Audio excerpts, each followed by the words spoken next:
Hey, it's Chanell Laurent, and you've just tuned into my world. Come with me on this journey as we explore different topics, create a space for healthy conversations, and meet some interesting people along the way. Stay tuned. This is Chanell Laurent TV.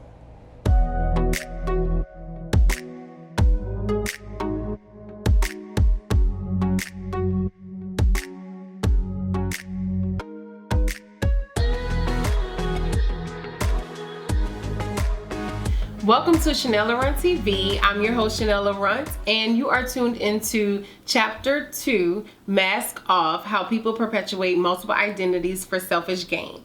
I have my guest here, Ms. Brittany Williams. She is the CEO of Written Works House, where it's a publishing house for writing, editing, and proofreading. And Ms. Brittany also co-produced this season of Chanell Laurent TV, where she helped me draft up the content for you all.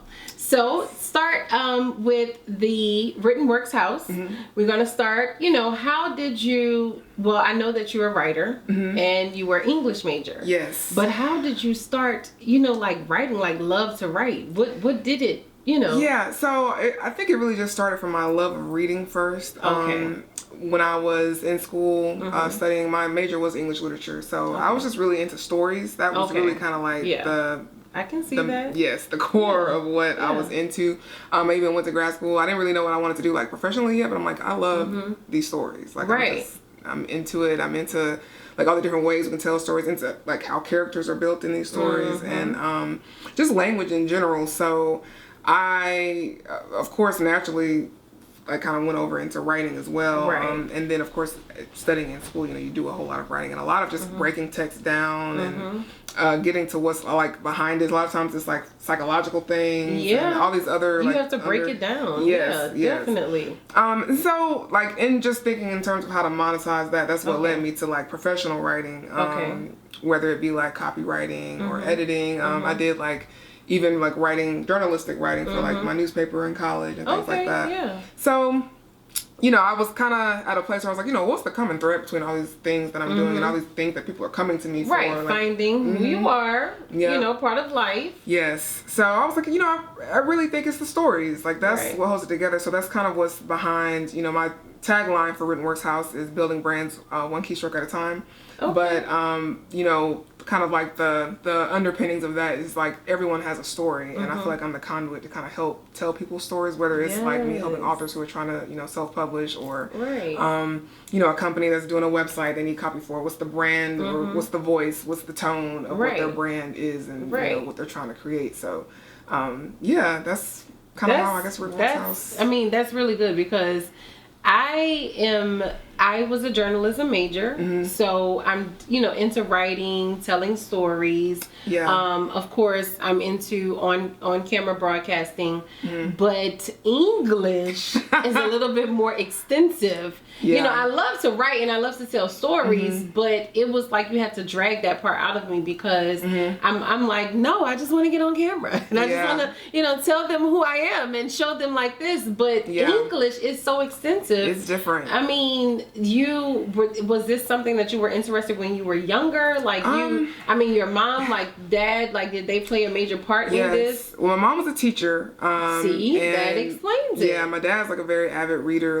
Growing up, he always, we would read books together sometimes too, and just discuss them later. But my mom forced me to read stuff. But I was a nerd, so I liked to read. I would go to the library. It's you have too many books. Put some of those. Right. We're not about to check all these books out. But then I was in these contests where the little reading clubs where you could get the free pizza or go to Six Flags and stuff like that. My mom would make me read books and then do book reports on them over the summer. Good. So I just grew to love it, and then I'm okay, well, I'm gonna try to write my own stories, and I have my mom has a little frame thing up at the house where I just was writing random stories. It made absolutely no sense, but but you were I was creating, you were creating life of your own. Yes, creating these little worlds that were in my head, and then probably too just because I'm an only child and I have an overactive imagination. Oh, I didn't know you were an only child. Well, I grew up as an only child. I do have I have two brothers and a sister, but they're older than me from my dad's previous marriage. Okay. So, you I grew up as an only child. Yeah, that's cool. That's probably why your mom is a teacher. That probably played a major part. Yeah. So she was very into you. Yeah. Growing up and you're not forcing you to read, but putting the book in front of your face. Yeah, helps foster that love for it for sure. I think. Yeah, that's good, Brittany. I'm And like I said, she co-produced, Chanell Laurent TV, the first season. She helped me create the content for this because Brittany is very intellectual. We have great conversation.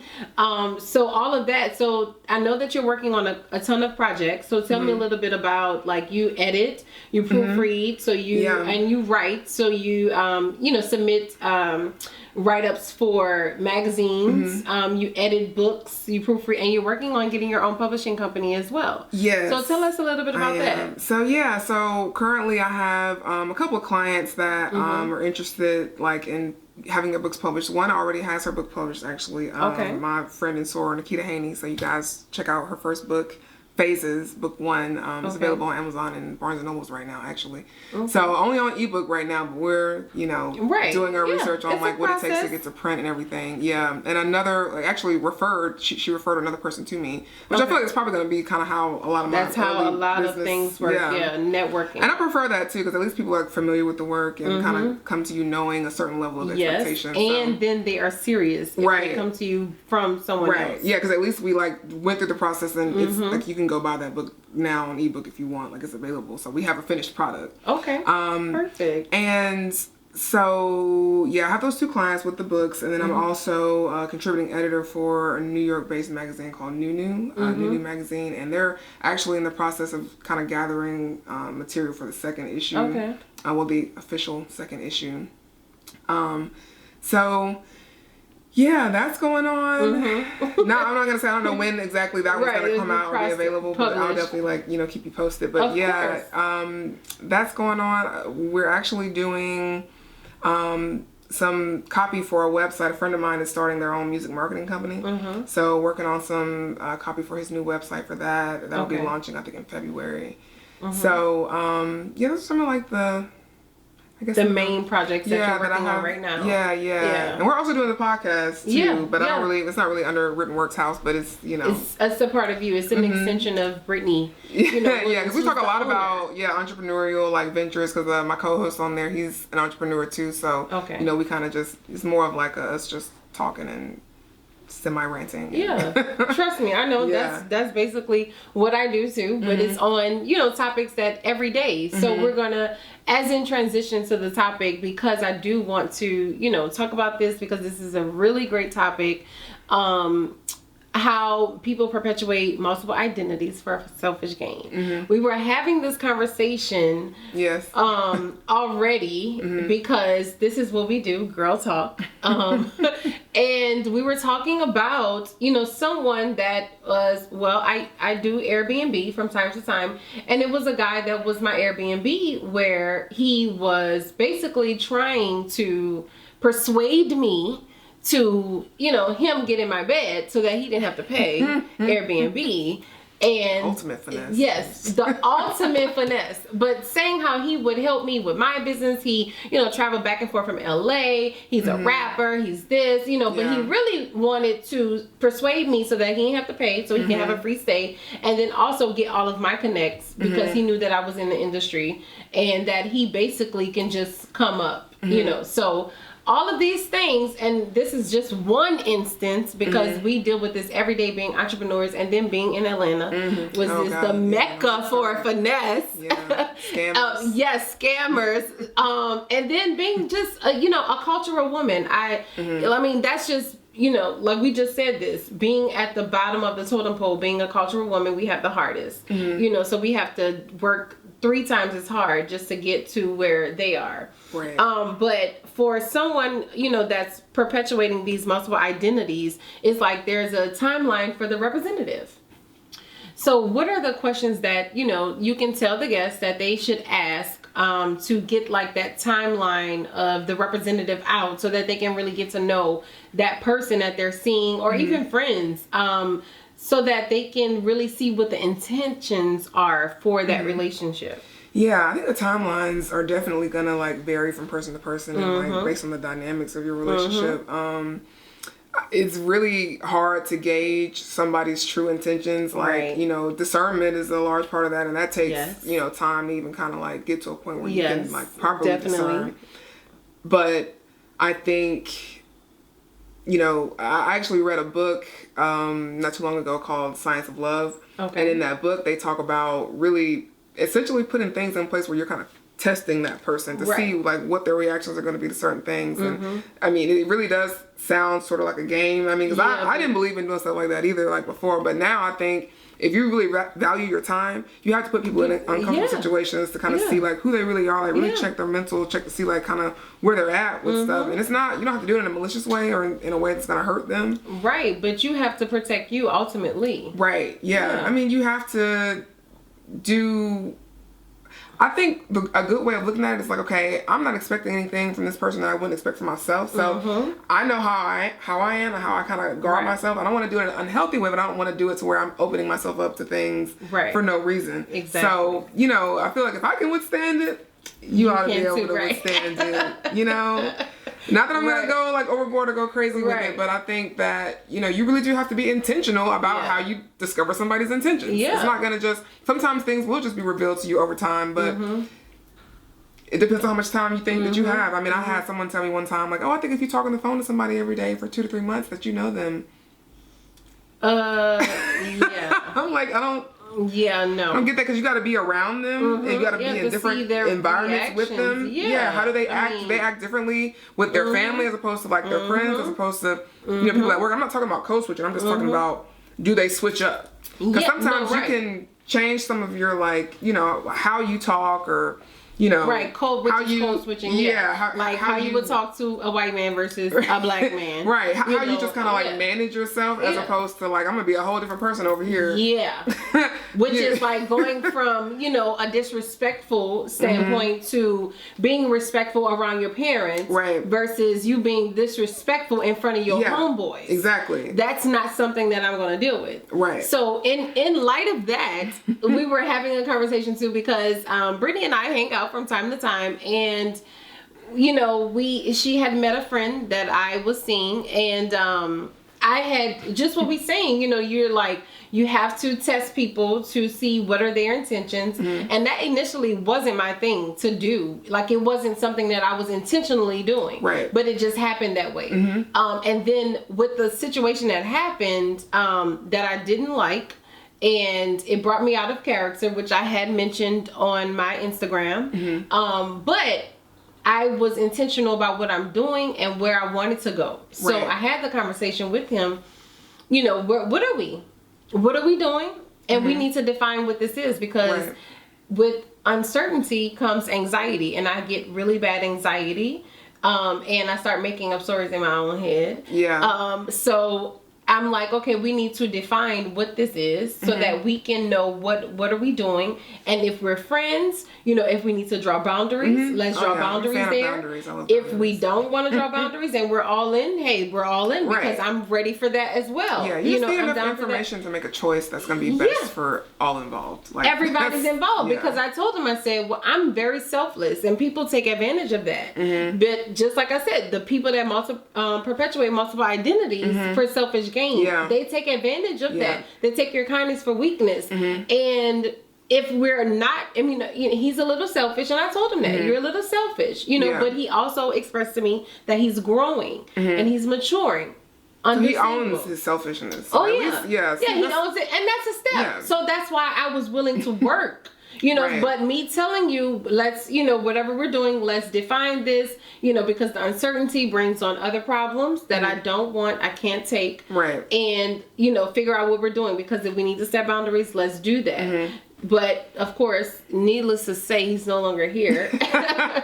And the trash took itself out in 2019 because, you know, it's nothing else. But that was one of the things that I learned, I'm saying, as, you know, growing and understanding the process with people and their selfish gain, that you need to be upfront. And those are the questions that you need to ask. If you guys have been, you know, conversing for a while, you know, you've been seeing each other, what is the intent of this? Like, let's Talk about this. Let's define this. Yeah, we had a conversation about that on the podcast recently, actually. Like, how long is the talking phase? And what does that really consist of? And, you know, what does it mean? And, I mean, there's so many different answers on that because, once again, it depends on the person and the dynamics of that particular relationship. Like, it could be different things for different people. But I think, once again, setting those boundaries and those expectations that you have, if this person is telling you straight up, they don't really have any...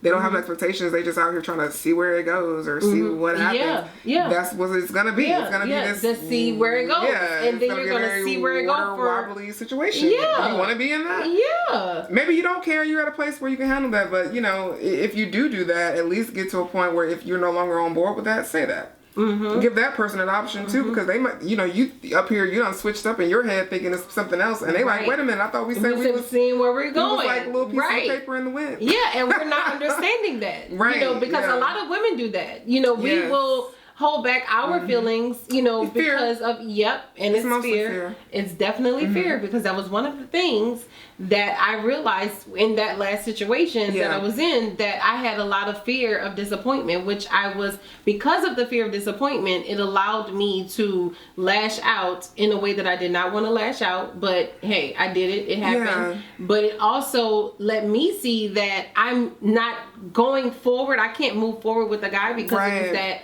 block of rejecting the openness of love happening. Exactly. And I think really love of self, like self-love, because really what's scarier is you wasting your time on this person, or you being like, you know, feeling like you're being manipulated or drug along or whatever. If you get it all out there and you say, this is what I'm looking for, or I at least want this, I feel like I deserve this, are you able to offer that? And they say no, or they say, well, I'm willing to try, or something.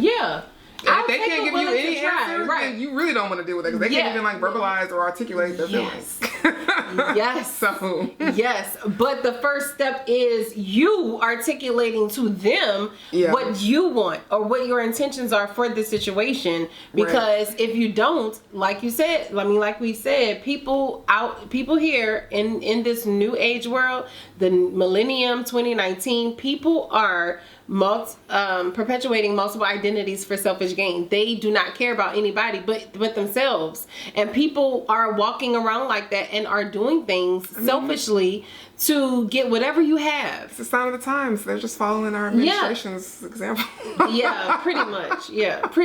That I mean, it's all about selfish gain. So the first thing is definitely having the conversation to see, you know, put that out there, whatever you're looking for. And if you're not looking for that, you know, if your intent is just to have fun, then have fun. Because I'm saying women will do that to men, because men, they have some men that are looking for something serious, and women are out here to just play too. So it's not, I'm not putting it all on, you know, the men that's, you know, here, doing the wrong things to women. There are women out here too, but I'm saying to both, you have to have that conversation in the beginning. That's number one, because nobody wants to constantly get disappointed and constantly going through things and you know, having to pick up the pieces you know, on your own every time.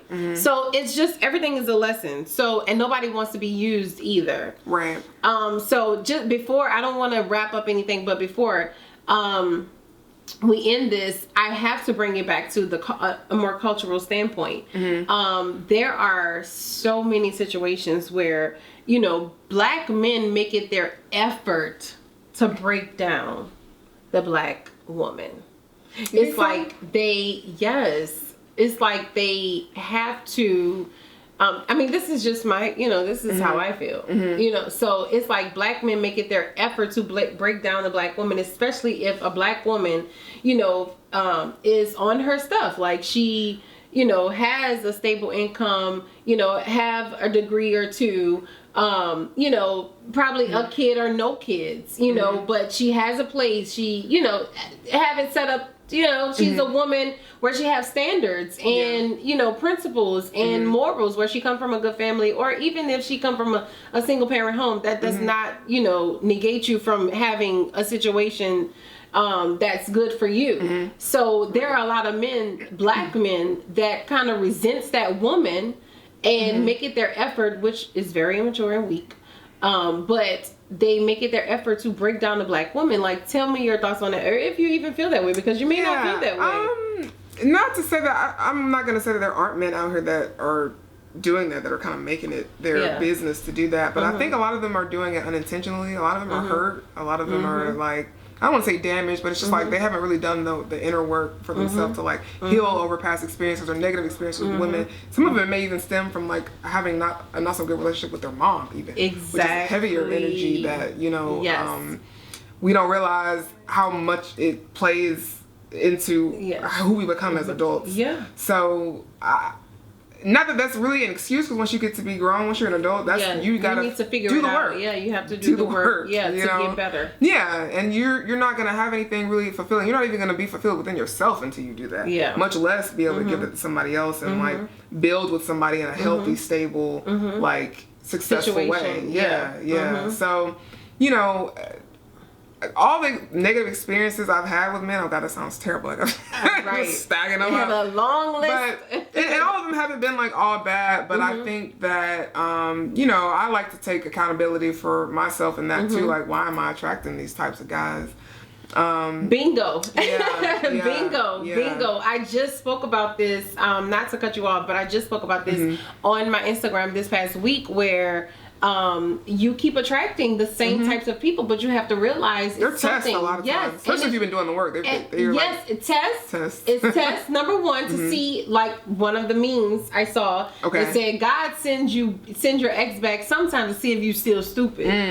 That's one of the things. That's a test, and then a lot of them are triggers because you have some unhealed wounds that you have to do the work for. Yeah, so, that person may literally just be coming in to help you with that, and then y'all move on to better things. Yes, and that was one of the things from my last situation. It was I still had the fear of disappointment that I was still dealing with, and I had a lot of anger from him too, because he disappointed me in the past. Yeah, and I was kind of rejecting. That was like a double whammy then. Yes, I was rejecting the thought of love, which I wanted, you know, but I still didn't understand that I still had that unhealed wound that I needed to do the work for. So by me recognizing that, and I was very, you know, okay with, if this is not going to go past this, and I even told him that. I was like, I appreciate you because you came in my life and you triggered that. I was very vulnerable. Yeah. And I got to that point where I'm healed from that. I prayed about it. I let it go. I released it. And now I'm over that. Yeah. So now I'm open for the thought of love. And even if we never go past this, I truly understand and I appreciate you for even coming into my life. Yeah. And, you know, giving me that. Yeah. So what you said about a lot of the past hurt with a lot of black men, because they don't even understand love. They don't know what it is.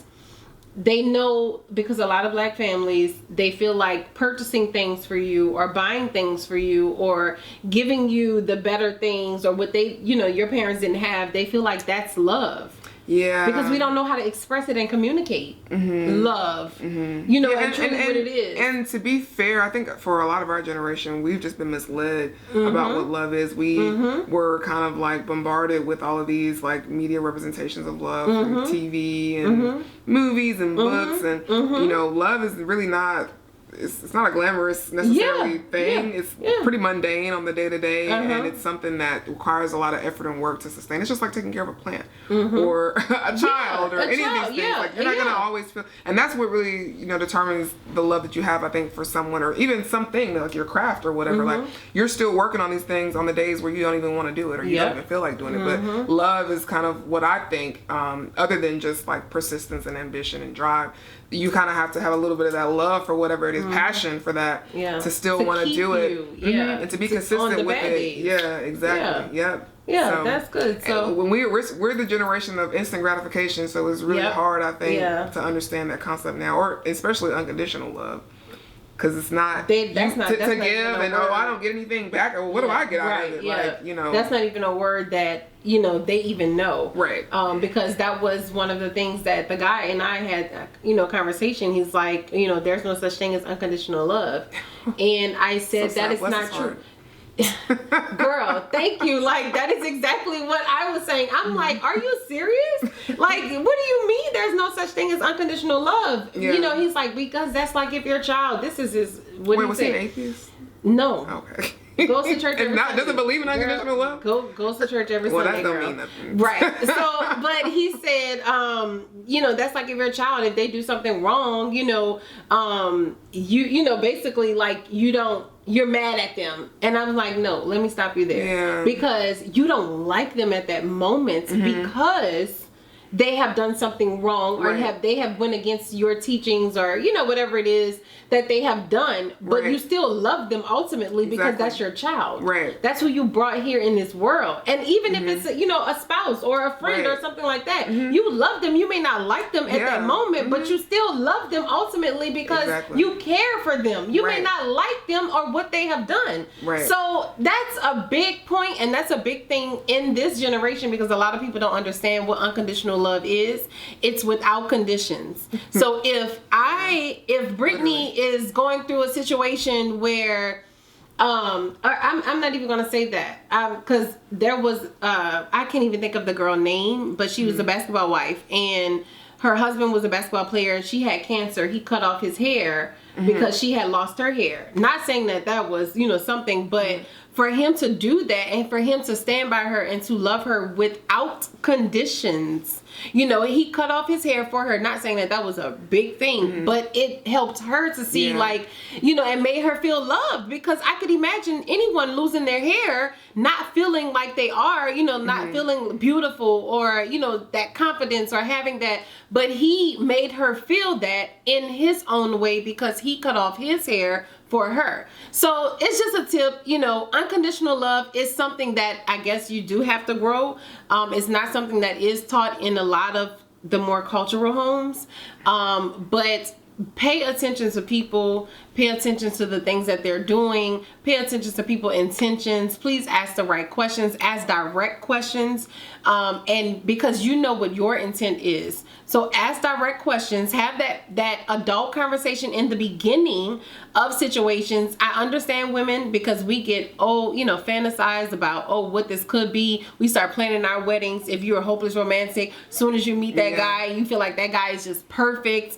I have been there. Use your discernment. Yes, I pray for that every day because I have that bad where I think everybody is good. In the world, I think everybody has something good about them and nobody wants to do anybody wrong ultimately, but people are selfish. So just pay attention, have the adult conversations, and don't forget to like, share, comment, tag 2 to 5 people that may need to hear this or may need to see this. And don't forget to also follow Brittany. Yep, at Brit Worldwide, BRYTT Worldwide. You can also follow my business, Brittany Works House, at Brittany Works House. And email her or DM her anything regarding, writing, editing, proofreading. And don't forget to check out ChanellLaurentTV.com as well as like and subscribe. Thank you so much for tuning in and have a good day.